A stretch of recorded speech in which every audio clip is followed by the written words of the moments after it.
Olá, bem-vindos, bem-vindas de volta. Hoje nós vamos querer falar com vocês sobre o poder da palavra. Vocês já perceberam o quanto que, quando eu não sei, não entendo, não compreendo o significado de cada verbo, assim o verbo se faz? Você já percebeu o quanto que o seu inconsciente, ele entende literalmente aquilo que você está dizendo? E que se você não falar as coisas corretas, você vai ter exatamente aquilo que você não deseja? E o aspecto não é o correto daquilo que é certo, ou daquilo que vem como um julgamento, ou como uma análise de uma necessidade de satisfazer alguém, mas sim o certo daquilo que é ético, daquilo que se faz o milagre. E o maior milagre é o milagre daquilo que você verbaliza, porque até o aspecto daquilo que você lançou para o universo, para essa ideia tomar forma e se materializar, aí você, por um pensamento muito curto, por uma limitação de lembranças e memória, você, dias, talvez semanas ou meses depois, vai questionar, mas por que que isso está acontecendo na minha vida? Exatamente pelo fato de você ter verbalizado algo de forma inadequada.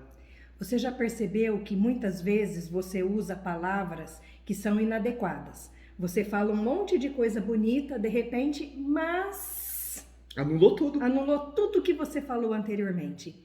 E aí nós precisamos, às vezes até quando fazemos perguntas, queremos entender algumas coisas, mas por quê? Mas por quê? E você não vai conseguir chegar lá se você não aprender a falar corretamente com você, com o universo e com a vida.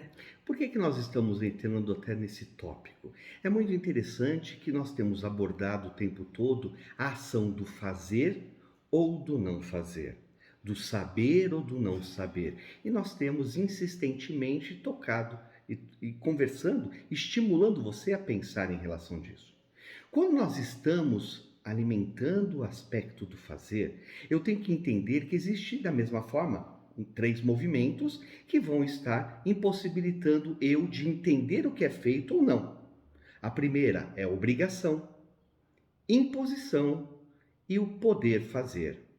E olha que interessante. Quanto mais você tem conhecimento, quanto mais você sabe e faz aquilo que tem que fazer, mais consciência você tem, mais liberdade de escolha, mais poder sobre você mesmo e sobre aquilo que acontece na sua vida.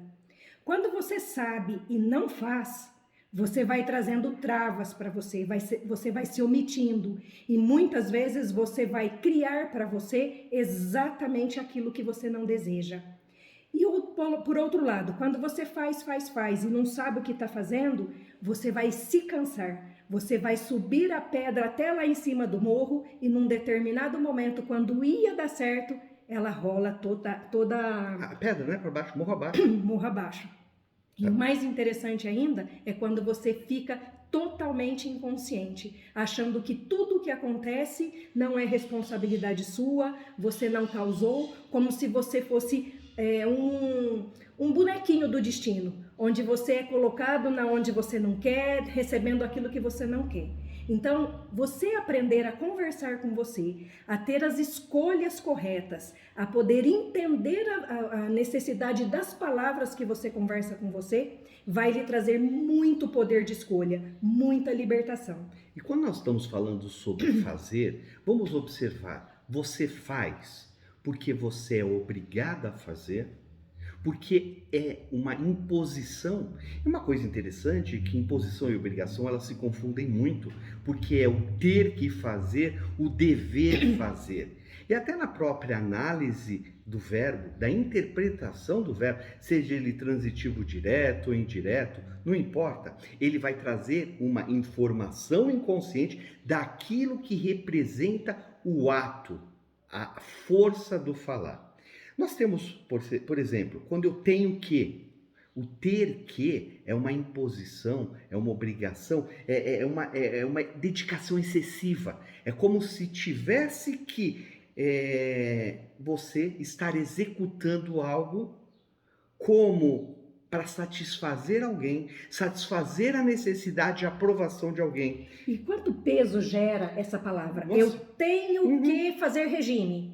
Eu tenho que trabalhar. Então isso gera um peso, Uma cobrança, uma né? cobrança. Uma cobrança. Isso gera uma imposição, uma necessidade de você fazer alguma coisa para poder ter outra. E isso o inconsciente ele não gosta. Não. A longo prazo você vai se cansar. Uma outra coisa é quando eu devo algo a alguém. Eu devo isso como uma obrigação de conduta de realização. O fato é, a ação, ela deve ser escolhida a ser feita, por quê? Por trás do poder da ação tem exatamente a sua capacidade, a sua habilidade, a sua permissão para você fazer aquilo porque é benéfico para você. Sem o processo de autoconhecimento, sem saber os seus reais valores, as suas reais necessidades, você sempre vai fazer as coisas do mesmo jeito, se impondo, devendo algo, e aí a sua escolha ela fica equivocada, porque você vai estar escolhendo baseado nos valores de outras pessoas, nos valores baseados do que você recebeu lá na infância, de papai, de mamãe, de sua família, da escola, da religião. Então, enquanto você não investir no seu inconsciente para buscar essas verdades, esses valores dentro de você, você sempre vai impor ações, você vai dever, e normalmente lá no fundo não é aquilo que você quer, e por isso que você normalmente obtém os resultados que você não deseja, de comportamento, de ações, de relações, daquilo que você não quer. E uma coisa interessante é perceber que sempre que você realiza algo para alguém, o que você obtém como uma resposta? Um obrigado. Obrigada, Eduardo. Mas eu não sou obrigado a fazer nada por você, nada por ninguém, nem por mim mesmo. Eu lembro que o meu pai, quando a gente às vezes levava alguém para comer, ele oferecia, vamos comer? A pessoa respondia assim para ele, obrigado. Ele falava, não é obrigado, é só se você quiser. E às vezes são detalhes e a gente precisa ser malicioso, porque a gente não entende a força daquela palavra. Então, quando eu estou dizendo obrigado a alguém, significa que você não fez nada mais do que obrigação. Você atendeu a expectativa daquela pessoa. Exatamente. E se a pessoa não fez o que você quer, você não dá obrigado? E o aspecto agora, nesse momento, é nós observarmos a palavra que nós queremos dizer para poder fazer o milagre da realização. Pense nisso. Ao invés de dizer obrigado a alguém, diga gratidão. Eu sou grato por você. Eu sou grato por ter feito a você aquilo que eu desejava fazer. Ou eu que agradeço o que você fez por mim. Você não fez por obrigação, você não tinha nenhuma expectativa. E aquilo que você recebeu foi exatamente aquilo que você precisava naquele momento, naquela circunstância. Isso traz aceitação, isso traz confiança e poder de escolha em construir a sua vida do jeito que você deseja. A sua realidade. Então, para vocês, gratidão. Eu que agradeço.